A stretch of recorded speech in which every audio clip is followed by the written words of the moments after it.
All right, good evening, everybody, or good late afternoon. Tfaddalo, have a seat, and let's get started. I'm Rami Khouri. I'm a senior fellow here at the IFI. I've been here since we started, and I'm still here and happy to be here. Always a thrill to work at AUB. And I'm especially happy to introduce Mehran Kamrava, today's speaker. He and I have known each other for about 10 years or so. He established a center at Georgetown University, the Center for International and Regional Studies at Georgetown in Qatar. And I've been privileged to be involved with them since they started and watch them grow. And we've gone back and forth as friends and colleagues. And Mehran has a great perspective on the issue that we're talking about today, which is the United States and Iran. He's American Iranian. He lives in Qatar. He goes to Iran and the U.S. and he lives in the Arab world, travels around. So he really knows the region as well as Iran and the United States from the inside. And he has the combination of on-the-ground experience and scholarly analysis and a kind of impartiality with honesty, which is really very powerful and very refreshing, and it's what we really need in academia. He's written many books about the Gulf and the Arab world and Arab political economy and Qatar. You can see all of them on our website, but I just want to mention one book, Inside the Arab State. He wrote this about 3-4 years ago. And I've been working on these issues myself, writing books on the dysfunctions of the Arab state, and this is really one of the most impressive books that I've read of the many that I've read. So if you're wondering what's going on in the Arab world, why the Arab world is as it is, I recommend Inside the Arab State, and then you'll see his other work in journals and other places. This event is one in a series by the Center for American Studies and Research at AUB and the Essam Faris Institute, a joint series called Policy and Politics in the Americas. And this is a collaborative venture between the two institutes here to bring scholars, diplomats, journalists, policymakers, and public intellectuals to AUB to promote greater understanding and analysis of current political and policy landscapes in the Arab world and the Americas. And being myself both an American and an Arab, I can say this without any fear that these are two pretty dysfunctional political arenas. So it's great to get the United States and all of the Americas, which are not all dysfunctional, but much of the political scene in the United States is dysfunctional, and much of the Arab political governance systems are dysfunctional, and to get them together into one series is something quite useful, I think. So there'll be other talks in this series. And with that, I will turn it over to Mehran and thank him for coming, and thank you all for coming. He'll speak for about 30-40 minutes, and then we'll have an open discussion. Thank you very much. It's a pleasure and an honor being here at this fine institution. As Rami mentioned, I direct the Center for International and Regional Studies at Georgetown's campus in Doha. And the best thing I did, by far the best thing I did, was after a year of being at the center, I asked Rami Khouri to come and tell us what we were doing right and what we were doing wrong. And this was in 2008. And ever since then, I've been learning from the master. And it's really a pleasure. Rami has been on the board of the center, and it is something that I will cherish, his insight, his advice, and most importantly, his friendship. So it really is a big honor for me to be here and sit next to Rami. I was given this very small task of talking about U.S.-Iranian tensions and the relationship and the causes of the relationship, or the causes of the tension between the two. And I think in many ways the title of the talk gives us an insight into the root causes of this tension. We have a superpower that wants to be the dominant actor in the region, and we have a smaller power that wants to counter that tendency, wants to counter that hegemony. So allow me a little bit of time to share with you some of the causes of US-Iranian tensions.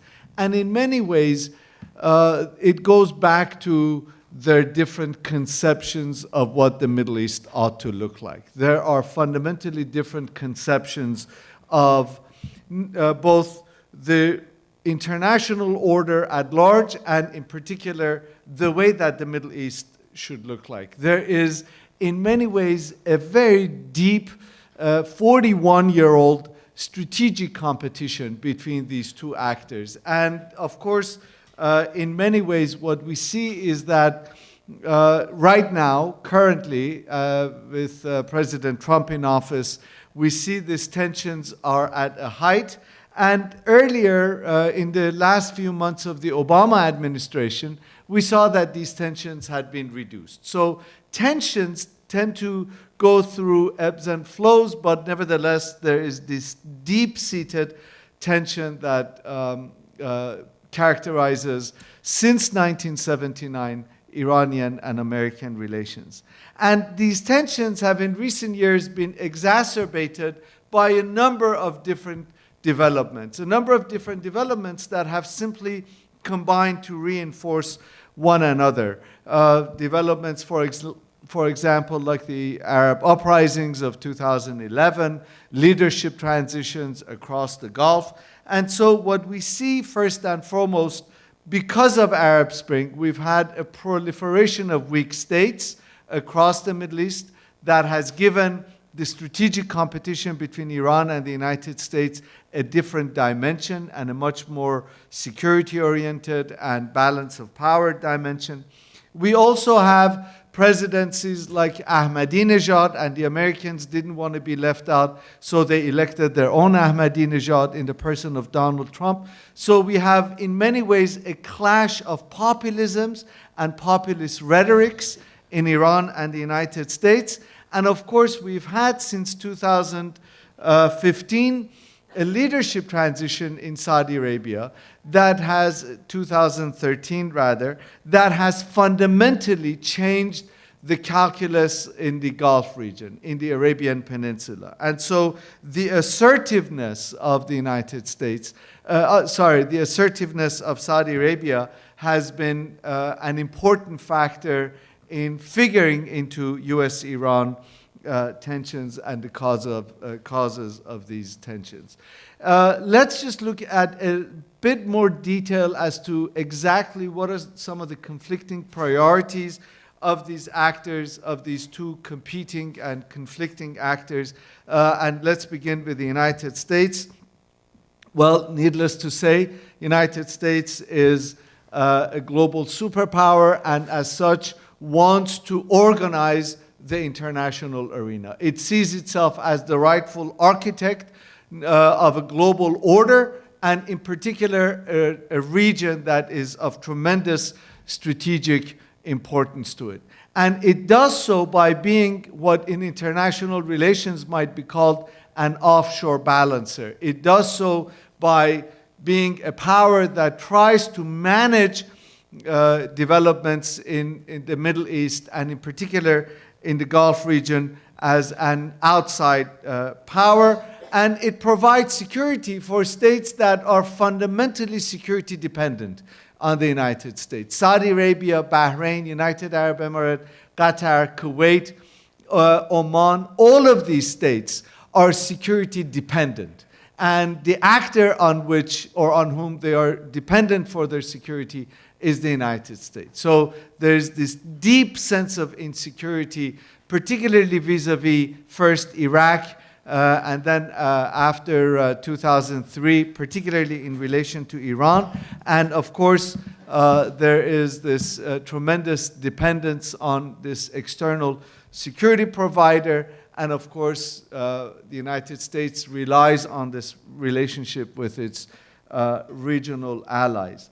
Iran is, of course, gripped with its own sense of identity. It has its own priorities.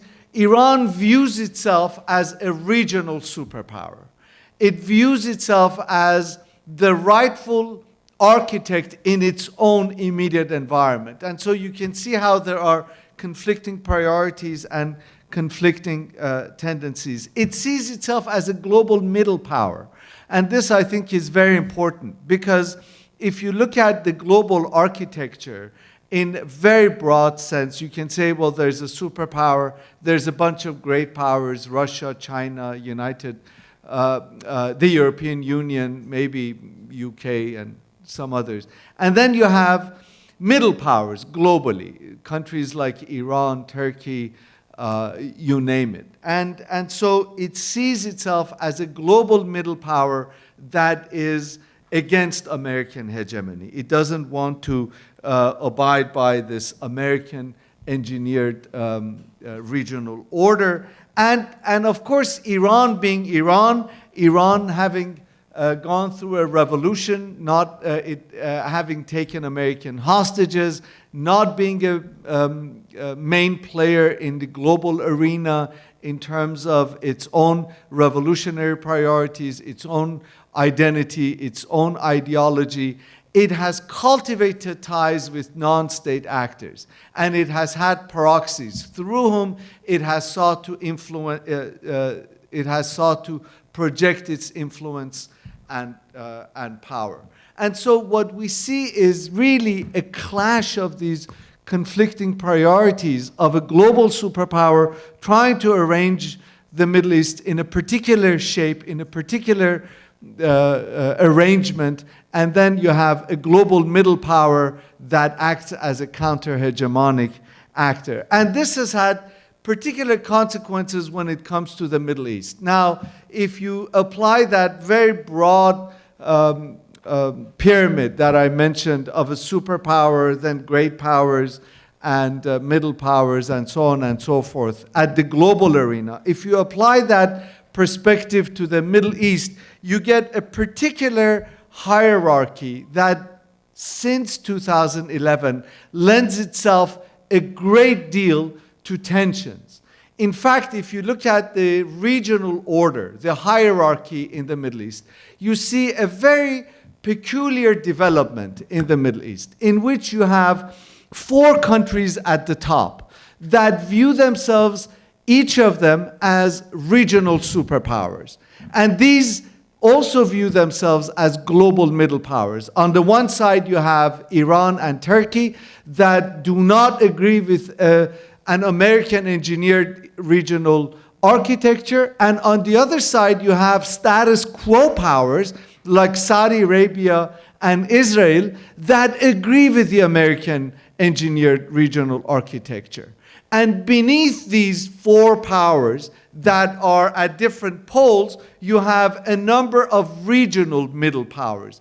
Countries that in many ways, for whatever reason, now some of them have been relegated to regional middle power status because they were once regional powers, like Egypt, for example. But since 2011, Egypt has had major issues, and so it is no longer able to project power or become a main player. And then there are other powers that have taken themselves out of the game. For example, for Algeria, the Middle East is not a main area of influence and attention, whereas Africa is. So when it comes to the Middle East regional architecture, Algeria might be considered a secondary power. And so we see something quite interesting. If you look at this graph that is behind me, each of these countries at the top are now trying to expand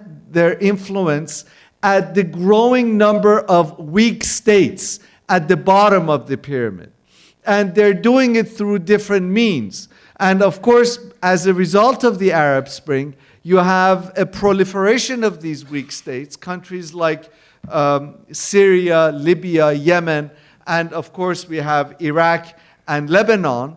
And these weak states through which each of the countries at the top of the pyramid are trying to expand their own influence, either through proxies and militias. For example, Iran does so in Lebanon and in Iraq and Syria, or through financial power, or outright invasion, as might be the case of Yemen and Saudi Arabia. And I just want to highlight one more thing in terms of this graph. First of all, these categories are extremely fluid, and these alliances, you can't really talk about alliances, but these friendships are extremely fluid, they're dynamic, they're changeable. But also, interestingly, the countries at the top, either through dollar diplomacy or through soft power or various means of persuasion, try to cultivate ties and friends with countries in the middle. So, for example, if we were having this conversation in Saudi Arabia, we would be talking about the alliance of Iran and Qatar. We know that there's no alliance, but there's a marriage of convenience, because Qatar needs Iran so it can fly over Iran. Qatar Airways cannot fly over other countries because of the blockade or because of the boycott. So there's that. There's Sudan. I'm not sure where Sudan fits in this. Probably it's in one of those weak states. But interestingly, at least when it comes to Bahrain, Egypt, Jordan, and the United Arab Emirates, they might also be considered status quo actors. Those are actors that support the status quo. And that designation of status quo actors might be slightly more problematic or more difficult to apply to countries that kind of play hedging games, like Qatar, for example. So what does this mean when it comes to Iran-American relations? What does this regional order mean when it comes to US-Iran relations? Well, you know what? If we look at Iranian conduct, and if we look at American conduct, Iran, particularly over the last 3-4 years, and the United States since the election of Donald Trump, we see that in many ways, war is unlikely. It is unlikely that there might be war between Iran and the United States. And there is a number of structural as well as other more immediate reasons for this. First of all, as the examples of Iraq and elsewhere have shown, but particularly for the United States, as the example of Iraq has shown, it's almost impossible to win a war against a middle power, no matter how effective, how powerful, how strong the superpower might be. You might win the battle, but you cannot necessarily occupy and win the war. And of course, the Iraq experience is tremendously instructive in this respect. Equally important, particularly in the short run, is the impending elections in the United States, presidential elections more specifically, and more broadly, Donald Trump's promise to take America out of endless wars. And so President Trump's own priorities are likely, and we've seen this in terms of his conduct when it comes to Iran, for example, that they've had these strikes, but they haven't necessarily taken these strikes to one step further. And interestingly, what we see is that despite their huffing and puffing, despite their supposed ideological profile, the Iranians have also acted with tremendous pragmatism. And this pragmatism we see particularly when it comes to Iranian-Israeli tensions in the Syrian theater. Because the Israelis keep attacking Iranian targets in Syria with two aims in mind. First and foremost, it's almost like a war of attrition. They want to increase the costs of Iranian presence.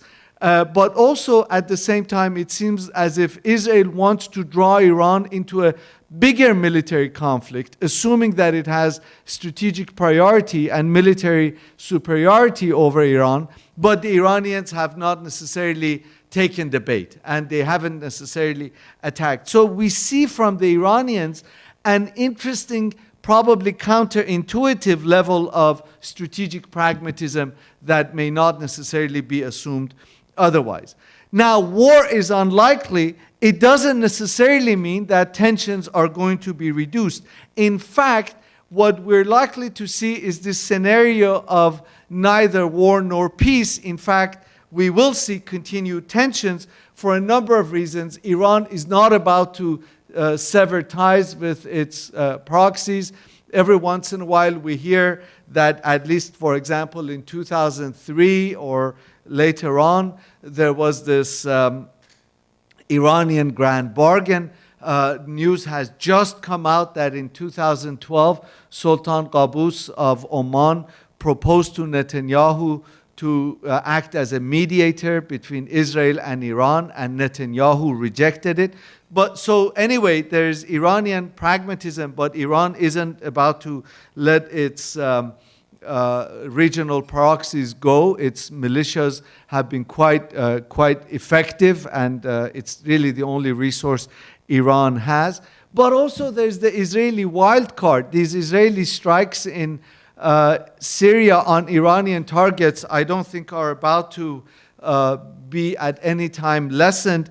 And interestingly, reinforcing these tensions is my neck of the woods, where I am currently sitting in the Arabian Peninsula, and we see the emergence of this convenient triangle against Iran between this actual alliance against Iran between the United States on the one hand and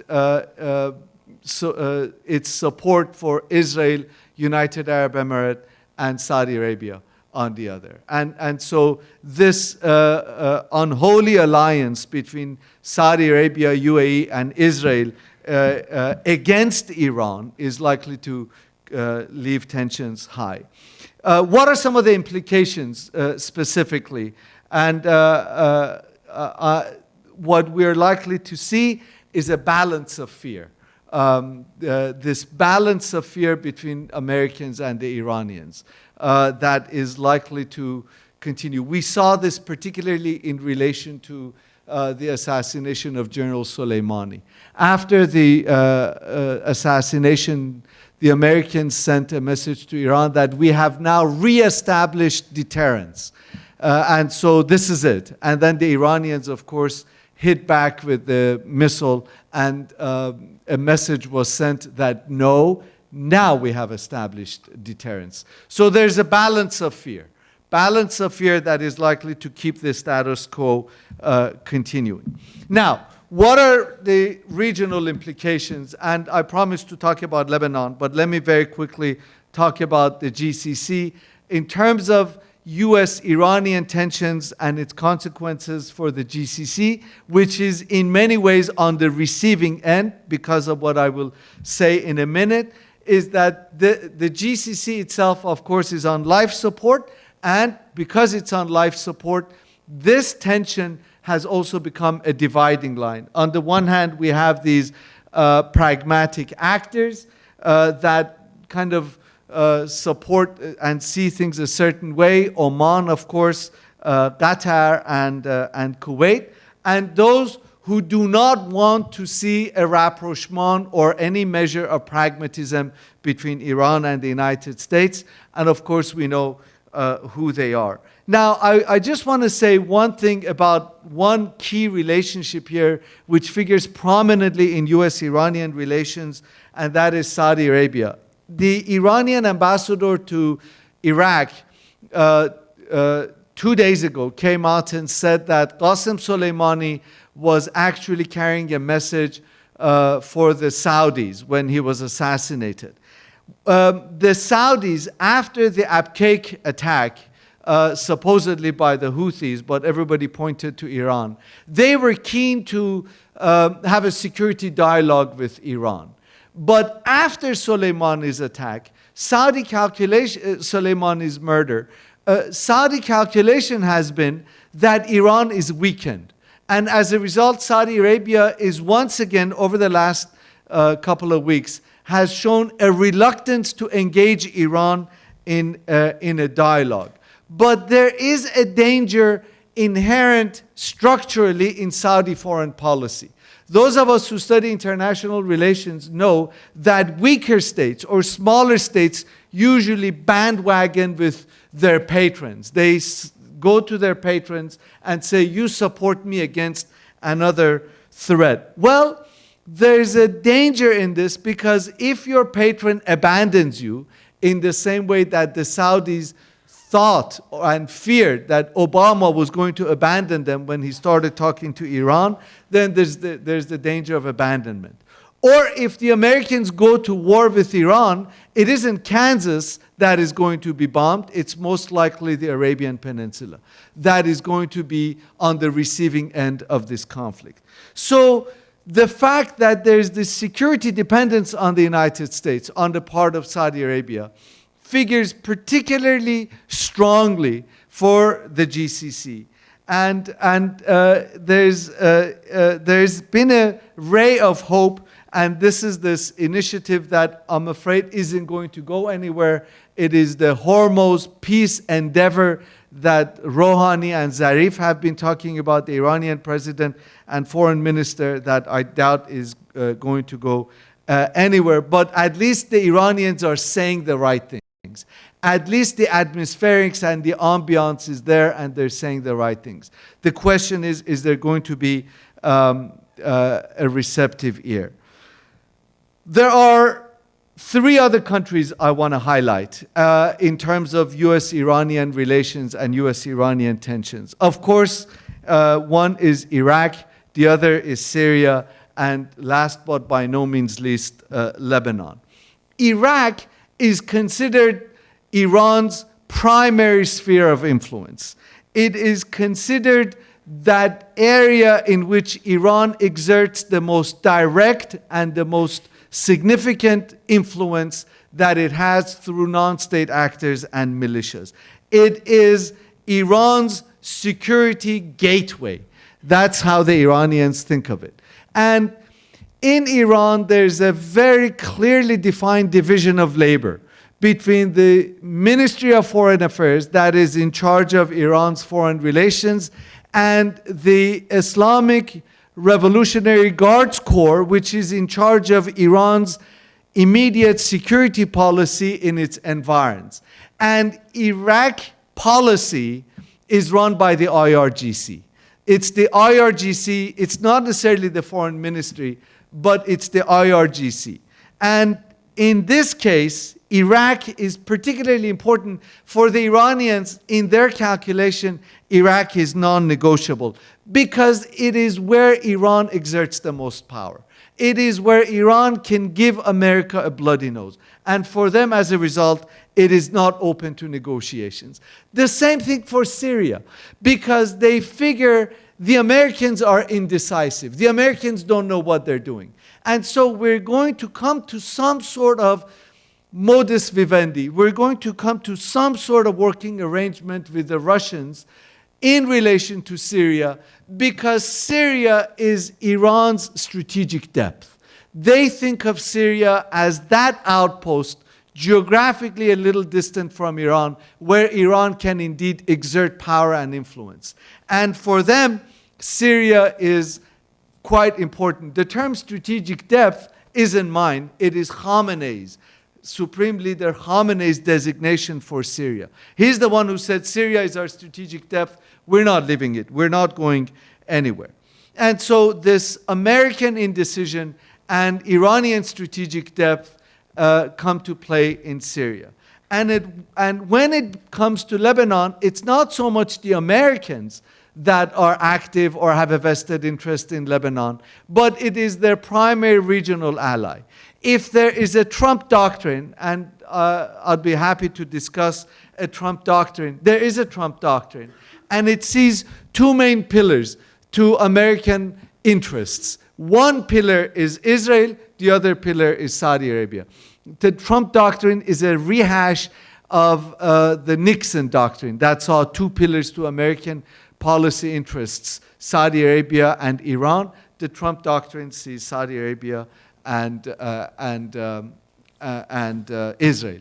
But Saudi Arabia is interested in Lebanon. It's interested for financial, ideological, historic ties, ties that you are all more aware and know better than I do. But there's the other actor, because for Iran, there's a non-state actor that is an important source of deterrence against Israel. And in Iran, you often hear that had it not been for Hezbollah and the strategic relationship between Iran and Hezbollah, Israel would have repeatedly by now attacked Iran. Very quickly, because of where we are, let me just share with you a public opinion poll that came out recently, which I think is, I don't necessarily trust it because of who put it out, but I think it's interesting. It's Lebanese opinion toward Iranian policies in the region, in the Middle East, and I don't think there's any surprises here.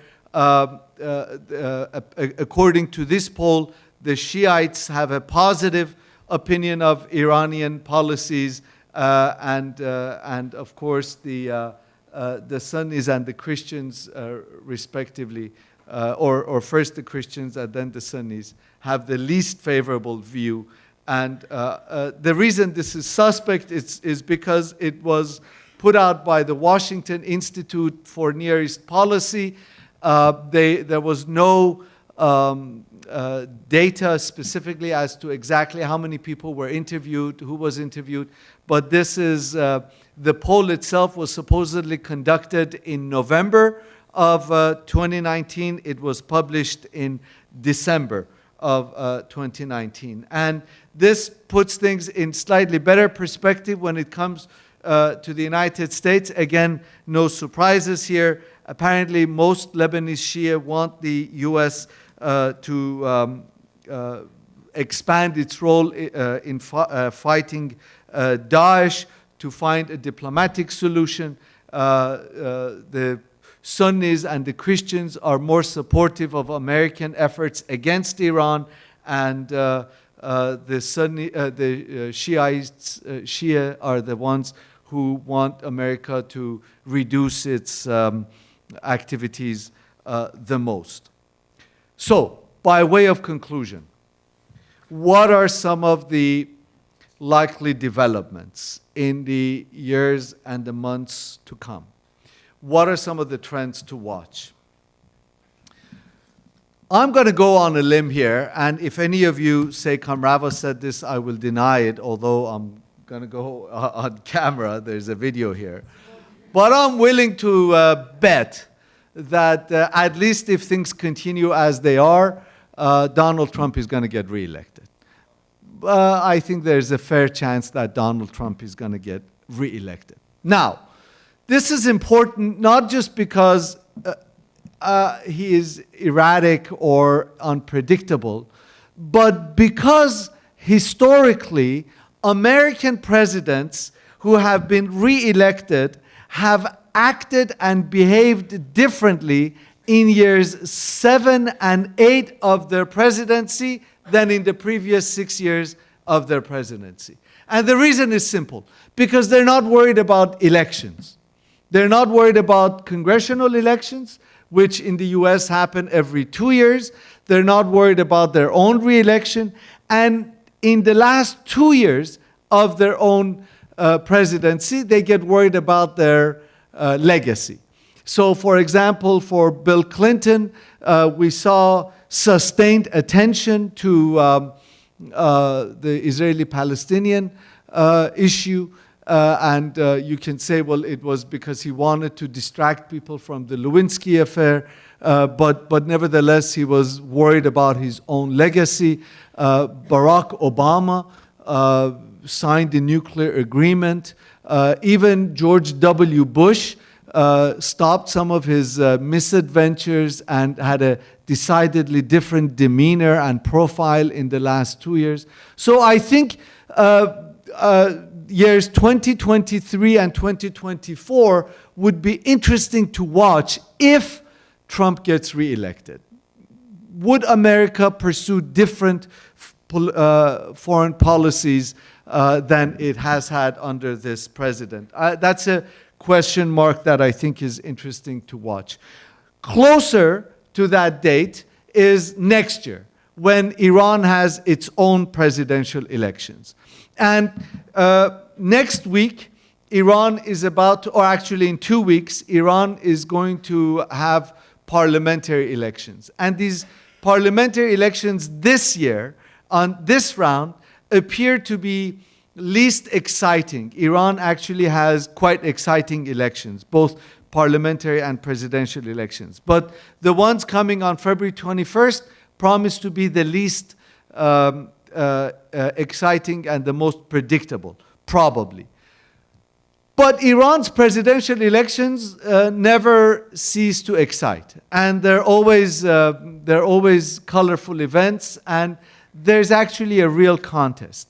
What is interesting is not so much who comes to power, but what happens to the pattern of diplomacy that we have come to expect from Iran since 2013 and the election of President Rouhani and the appointment of Foreign Minister Zarif. Zarif has decided to pursue a foreign policy and a diplomacy aimed at reducing tensions. I mentioned earlier the HOPE initiative.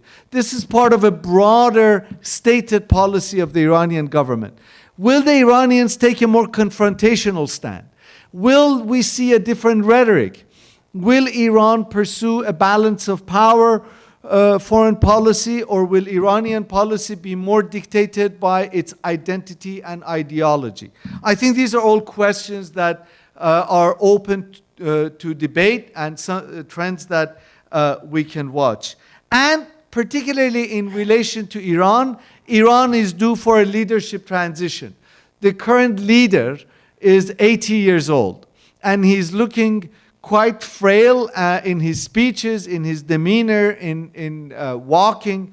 And it isn't, again, so much who comes to power and who succeeds Khamenei, but it is what happens to civil-military relations in Iran.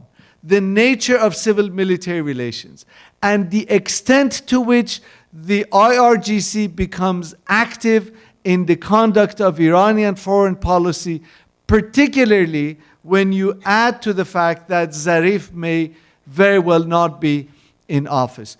Ultimately, all of this amounts to continued tensions between Iran and the United States. And so, at least for those of us who live here in the region, we're in for a rocky road in the foreseeable future. Thank you very much. Thank you.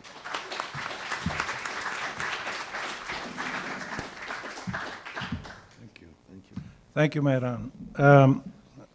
That's a lot of material to think about. Let me ask you one quick question, and then we'll open it up to the audience.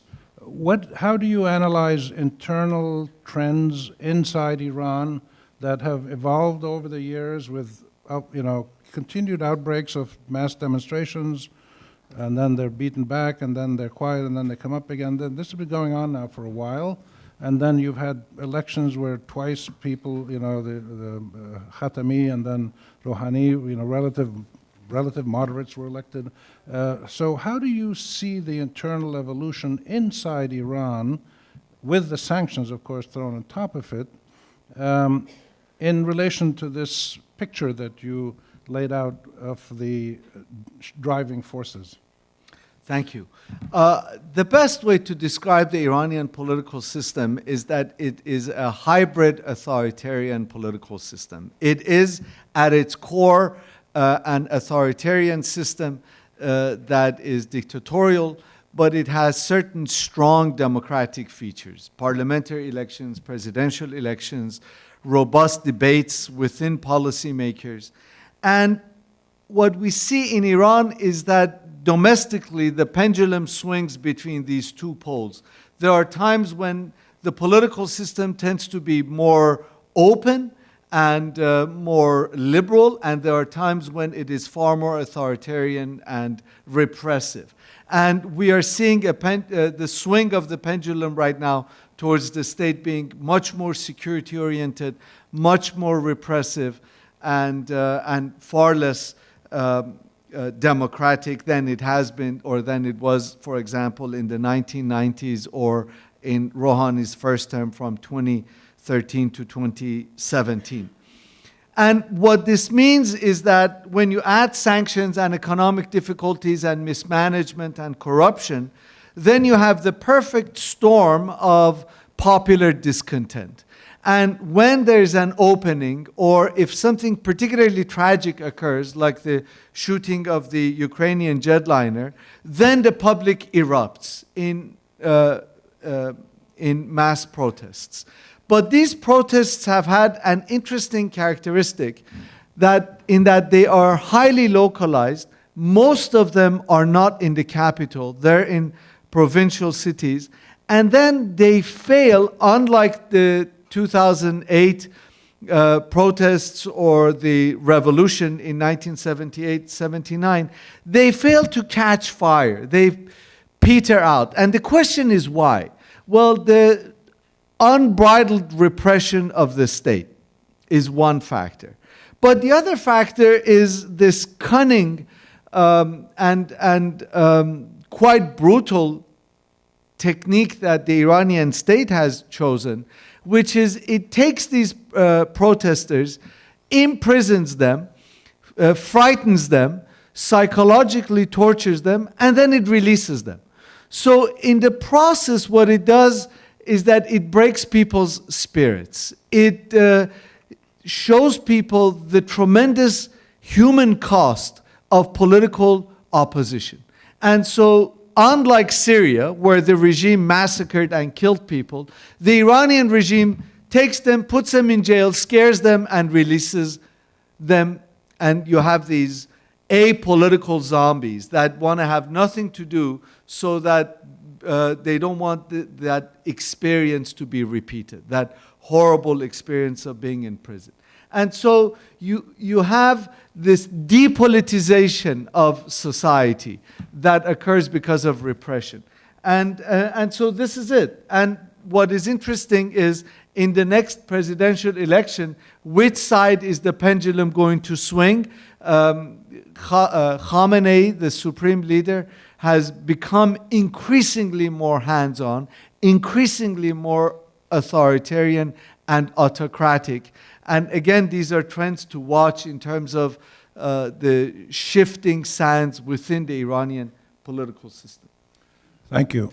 So let's open it up to questions. I would ask you to do three things. Keep your questions relatively short, or if it's a comment, relatively short. Second of all, identify yourself. And third of all, when you get the microphone, don't wave it around like a baton, but use it, put it right in front of your mouth, speak right into it, because it's being taped, and that way everybody can hear it, and your voice will be broadcast to the multitudes. Daniel. PA department. Miran, if the American Ahmadinejad is not re-elected and one of the Democratic contenders becomes president, would this make, from your point of view, a difference for American-Iranian relations? Would there be different dynamics in the future than the ones you described for now? Let's take another question. Shamus there. Seamus, right there. And then take two at a time, and then... Hi, Seamus Malakafzeli. You had spoken about the pendulum swinging back between presidential elections. Considering how many reformist candidates have been disqualified in this current one, where the list of hope, the reformist parliamentary bloc, cannot form an electoral list, do you think that Iran is reaching a precipice where the pendulum can no longer swing in both directions? Go ahead. Thank you. Both excellent questions. Bernie Sanders has said openly that he will pursue Obama's policies. And it's interesting because Senator Clinton kept saying, no, Bernie is going too far. But interestingly, none of the other candidates, the Democratic candidates, have come out and articulated in very clear terms an Iran policy. And the reason is because Iran is so unpopular. The popular narrative, whether it is in the popular culture or among the policymakers, the talking heads on TV, the popular sentiment is both anti-Muslim, but particularly anti-Iranian these days in the United States. And so there's no traction with the electorate. There's nothing to be gained by these guys to say that we're going to improve relations with Iran. So we really don't know in the lead up to the election. If there is a Democratic candidate who can win, Biden, for example, or Bernie Sanders, or Elizabeth Warren, or any of those. The Mayor Pete, his last name I can't pronounce, so I... That one, yeah. If any of these guys win. There are two sets of sanctions on Iran. One is by presidential order. The other is by congressional order. And whoever comes to the White House neither can nor, in my estimation, is willing to spend the political capital through Congress to remove these sanctions. So in terms of the underlying tensions, I don't think they're going to go away. Certainly if there's a Democrat or anyone other than Trump, or if there's a new supreme leader who says, all right, we will negotiate with the Americans without them removing the sanctions, then we will definitely see a reduction of the tensions. Obama was quite interesting in that he said the Iranians and the Saudis need to learn to share the region together. And if that mindset once again prevails, and not in years 2023 and 2024, but earlier, then we will begin to see much more immediate reduction of tensions in the region. The question by Seamus was, is Iran and the pendulum reaching a point where a swing is not likely? That's a really good question. I've often thought that Iranian politics keeps going the Egyptian way, that presidential elections, parliamentary elections are becoming as meaningless as in Iran as they are in Egypt. And it could very well be that that's the case. I think, but you know, Iran keeps surprising, certainly it keeps surprising me. It keeps coming up with different things. And right now, if there are so-called reformists and others, and the reformists can't field candidates, but that's because of the status quo. I think it would be difficult for the pendulum not to moderate and for new actors not to emerge. I think the reformists belong in the dustbin of history. I think they're spent force, the Iranian reformists. And I think the question is, there is right now, and this is quite interesting, right now in Iran, nobody talks about it, or from the outside we don't see it, but there's a fundamental generation shift that is occurring and unfolding. The generation that came to power in the 1970s and 1980s is now in their 70s and 80s. And there's a new generation of Iranian youth, activists, policymakers with very different mindsets, very different priorities. These people are in their 30s and 40s.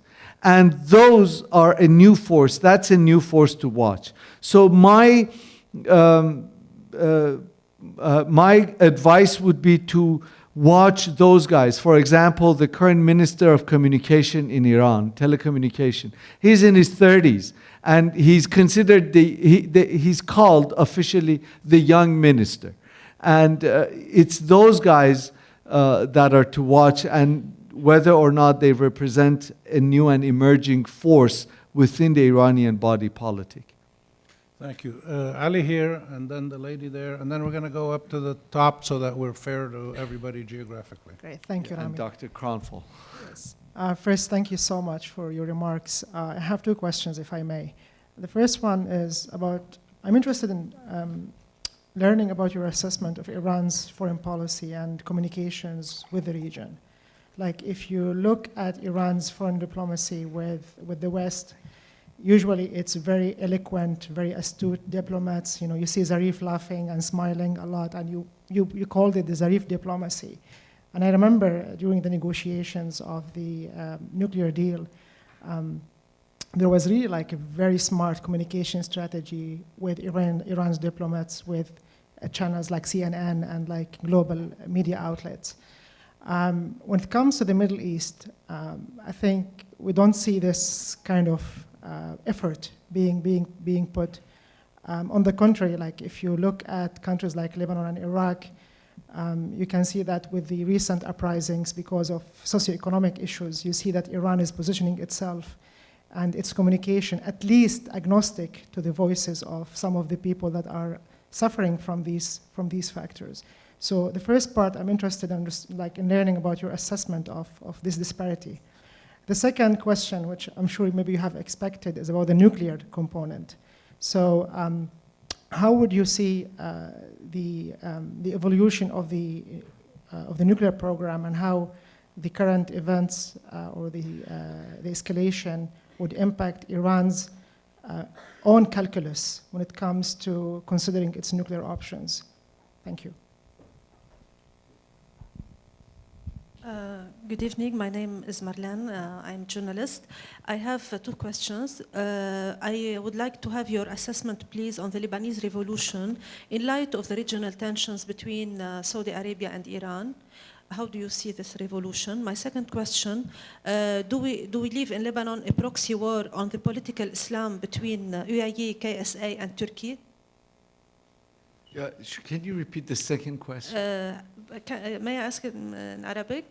هل نعيش في لبنان صراعا إقليميا بين هذه القوى الإقليمية المتوسطة حول الإسلام السياسي، وتحديدا بين المملكة العربية السعودية والإمارات المتحدة الإمارات المتحدة وتركيا؟ شكرا. One more there, and then we'll go up to the top. Very much for a wonderful presentation. Thank you very much. Thank you, Professor. I want to ask you a question. If you were to define what would be the ultimate goal, if one has a fairy baton, what would Iran want to have from the region, and what would its antagonist want? I mean, if it can have anything it wants, what would it be that it would look for?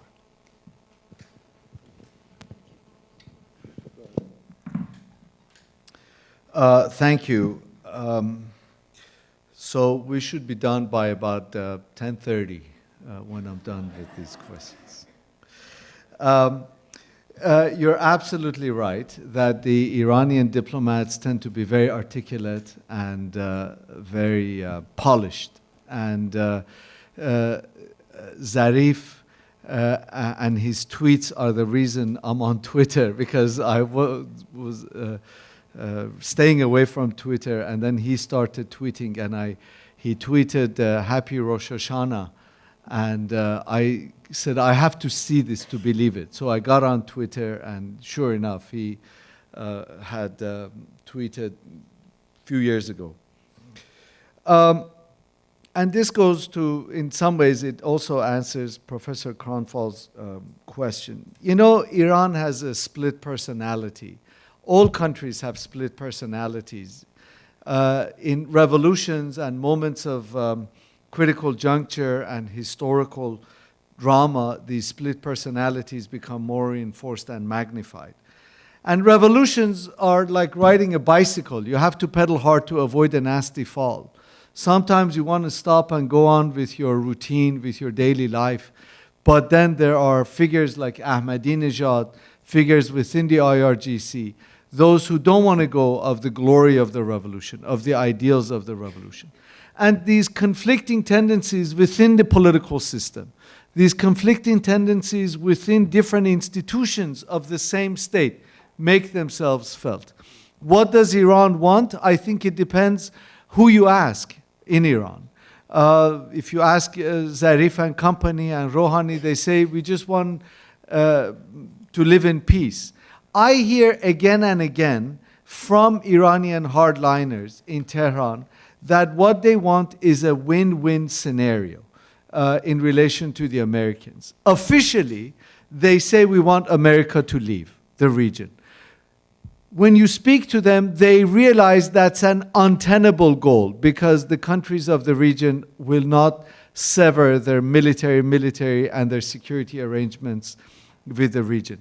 So the least bad alternative then is a win-win scenario in which the Americans stay and the Iranians stay. They share the pie. Now, you have two bullies or you have two pig-headed actors. Will they learn to share? And I think that's the question in some ways. The nuclear agreement is a very good question. And I don't want to answer a question with another question, but I think the question that the Iranians are asking themselves is, would the Americans have ever dared assassinate an Iranian general if Iran had nuclear weapons? And I think that's an interesting question to ponder. Now even these so-called reformists and the softliners and the moderates are saying, would the Americans have dared do such a thing if we had nuclear powers? And they kind of, Zarif even said that if the Europeans don't get their act together, we're going to pull out of the nuclear agreement. Now that's the rhetoric, that's the policy. Let me tell you what I think the reality is. Rightly or wrongly, the Iranians calculate that when it comes to conventional weapons, they have superiority. That they could easily use their conventional weapons and their ballistic missiles and their friendly militia to poke the Saudis and the Israelis and the Americans and whoever. If they were to have nuclear weapons, they enter a game in which they cannot win. So the Iranian calculation is that it is to their advantage to remain a powerful, strong, conventional army and not go nuclear. Now, that logic you can argue with one way or another, but at least I think for the time being, that internal logic within the IRGC and the regular military is a natural structural break in Iran to going nuclear. But I mean, I think that is something that is key to keep in mind. The Lebanese revolution. I think you're all much more intimately familiar with it than I am. There's a couple of interesting things. With the proliferation of weak states after 2011, with the spread beyond just the Levant of sectarianism in places like the Arabian Peninsula and elsewhere, the strategic competitors, Iran and Saudi Arabia, and somewhat Turkey, have been able to further enhance their own respective interests. And so they have used sectarian sensibilities, heightened sectarian sensibilities, to capitalize on their own strategic interests. If what we are seeing in Lebanon and in Iraq is the beginning of the end of the emergence of national sensibilities that overwhelm and overshadow sectarian and communal sensibilities, that does not bode well for Iran and Saudi Arabia and even Turkey. that doesn't bode well. If, however, communal leaders, political actors in Lebanon and in Iraq, Lebanon and Iraq, that have a vested interest in maintaining the status quo, if they can reassert their interests and in some ways impede or abort these revolutions, what is happening in Tahrir Square in Iraq, then I think we will see actors like Iran and Saudi Arabia continue to, as we say in Iran, fish out of muddy waters. Now that I've gotten myself banned from travel. And I think I answered Professor Kronfall's question. What does Iran want? I think it depends on who you ask in Iran. So let's go up in the back there, Rayan, and then anybody up there? Rayan Elamin from IFI. I have one historical question and one more current affairs related question. The first one had to do with you starting the timeline between the tensions between Iran and the United States as 41 years ago, as opposed to what most of us understand is probably sometime in the 1950s. I mean, specifically the coup d'etat of Mossadegh in 1953 as the beginning of the resentment of most Iranians against U.S. foreign policy and not the Islamic Revolution. So that's one question. And the other question is just very specific around the strategic benefit for the United States in assassinating Soleimani. Was it something that you think in the long term will empower the hardliners in Iran or will actually work in the benefit of the United States? Anybody else back there? We're then down here, in the middle. These two fellows behind each other. Okay. Yeah. Hello, it's Fendi. I'm a maybe student. Frankly, I just have like a couple of questions. The first one is why the United States of America had adopted the assassination of Soleimani, and the other question, why the Pentagon had not responded to the Iranian attack on the U.S. base, because it was really like it's a similarity question, but I don't know if you'll be able to answer. But the third question is why, what kind of missiles the Iranian regime has used upon the attack, because it was really obvious to answer. The one behind Yeah. you, right behind you. Yeah. Hello, my name is Dag Tuastad from the University of Oslo. Thanks for a very interesting speech, Mehran. I want to ask, is it a possibility that Iran has overstretched? I mean, it costs money to finance proxies, and there is riots inside. I mean, can they actually afford not to reform? Perfect. Thank you. Thank you very much for reminding us collectively of the history of U.S.-Iran relations. You're absolutely right that the Americans overthrew in 1953 a very popular prime minister, kind of a mythically popular prime minister, mythic proportions. And that animosity has certainly not left the Iranian psyche. And the untrustworthiness, if you will, of the United States that the Iranians feel towards it. But also, it's really an animosity that is felt by the elite literati, by intellectuals, by historians, by men and women of letters, rather than by the average person, who is much more drawn in by the American soft power, by American cultural products. What is undermining this soft power and what is now turning Iranians against the United States in droves is the humiliating treatment of Iranian students in the United States.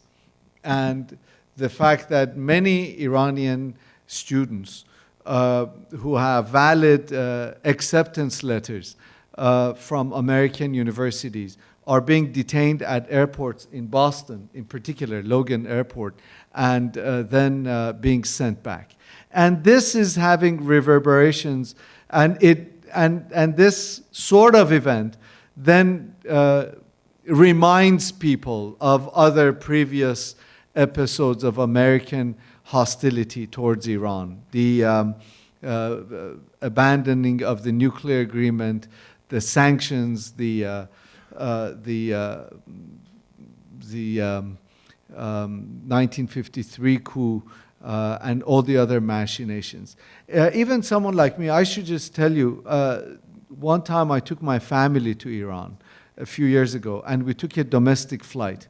And every time there was a bump on this domestic flight, and Iranian airplanes are from the 1970s because they haven't been able to buy airplanes. And every time there was some turbulence, I would say a couple of cuss words against whoever the Secretary of State and the American president was at the time, because I would be worried. And so even someone like me, who carries an American passport, I would say, things that can be repeated in polite company.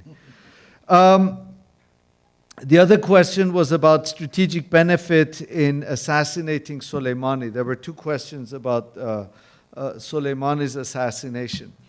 I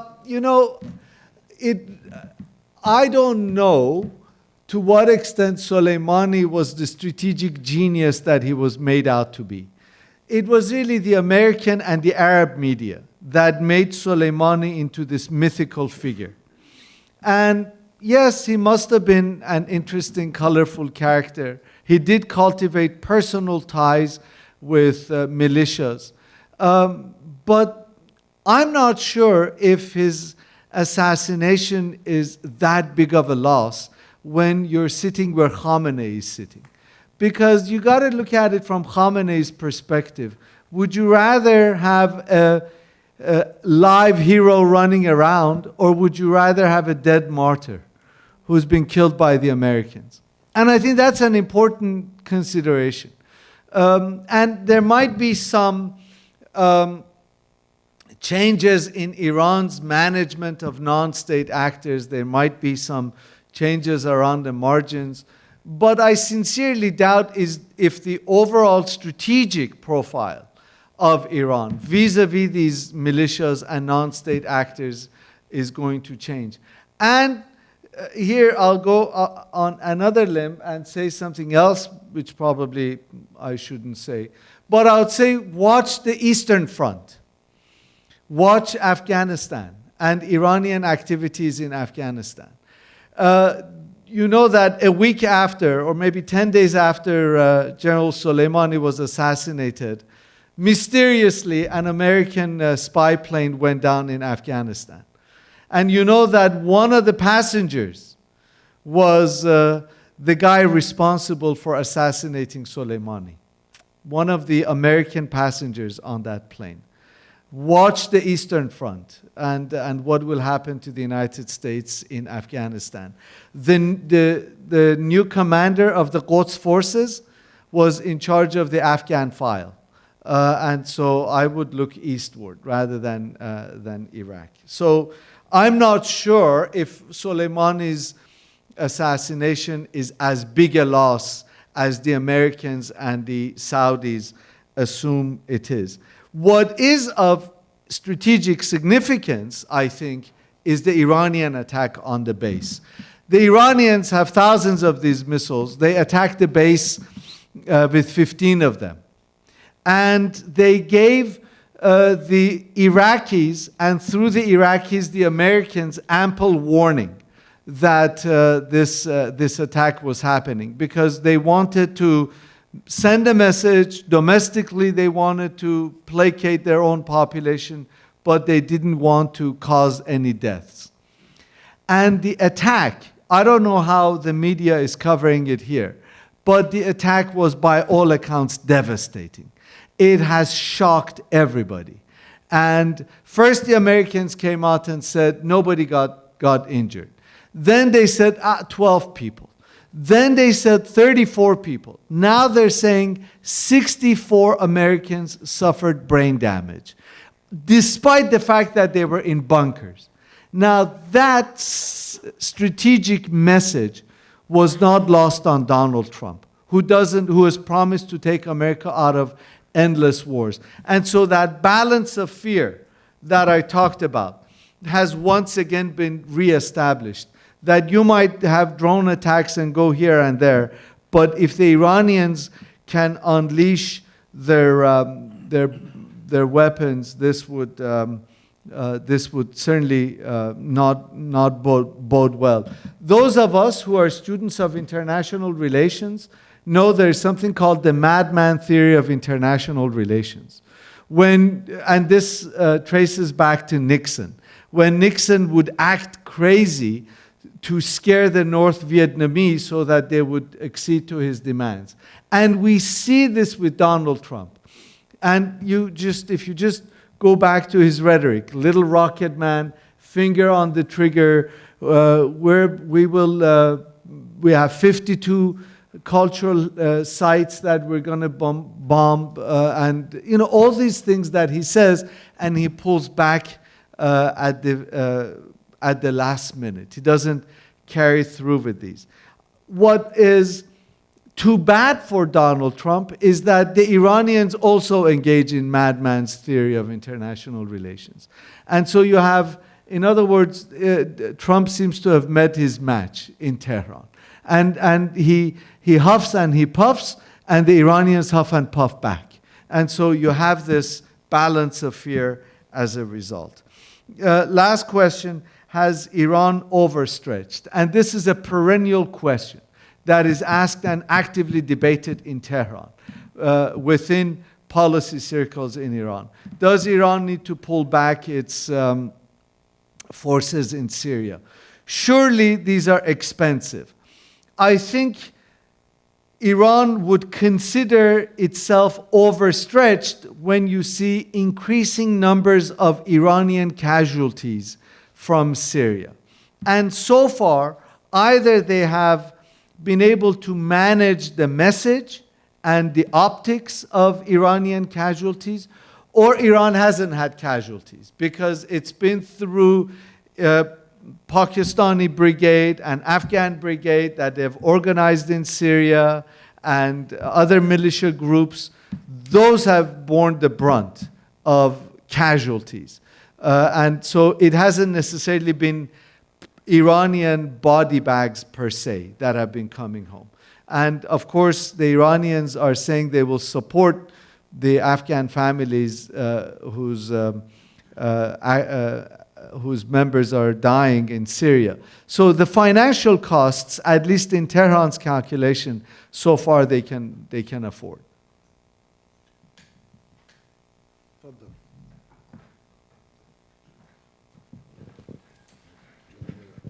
Hello, thank you very much, Mr. Kamrava. My name is Jim Muir. I covered the region for the BBC for many years, including 5 in Iran and a lot more than that in Iraq and a lot more than that in Lebanon. Just a bit of knowledge for you. The Democratic candidate whose name you couldn't get, it comes from Arabic. He's Maltese origin, and his name was Abu Jej, father of the chicken. His forebears were obviously poulterers, or poultry farmers. Thank you. There we go. A question now. To my mind, the publication recently of the so-called Palestinian peace plan, which is more like a kind of capitulation or annexation plan, shows very clearly that Trump, especially on Middle East stuff, is basically guided very much by Netanyahu and the hardliners in Israel. And the whole setup is extraordinary, with MBS, the Saudi leader, tagging on. To me, there's a follow-on with Iran. I'm fairly convinced that if Netanyahu had wanted détente with Iran, we would be seeing a completely different picture.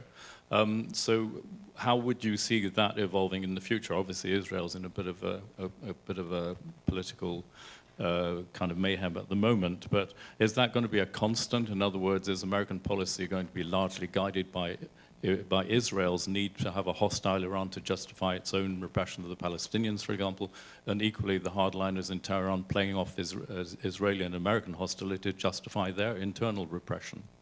Thank you. Thank you. Okay, last question. Go ahead. Thank you. Probably the most difficult question to answer.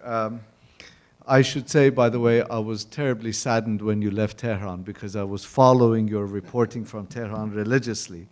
Not that I don't follow Lebanese news. I just got myself in trouble with my Lebanese hosts. But Jim Muir is one of the best students of the Middle East I have ever read.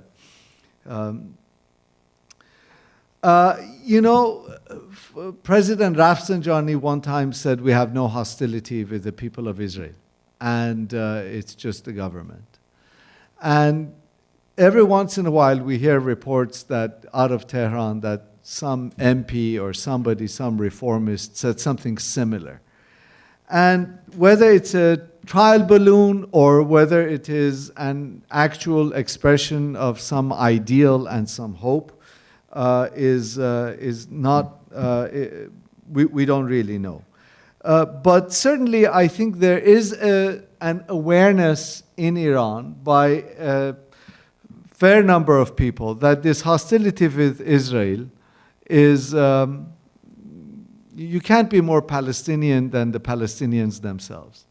And so that this hostility cannot indefinitely continue.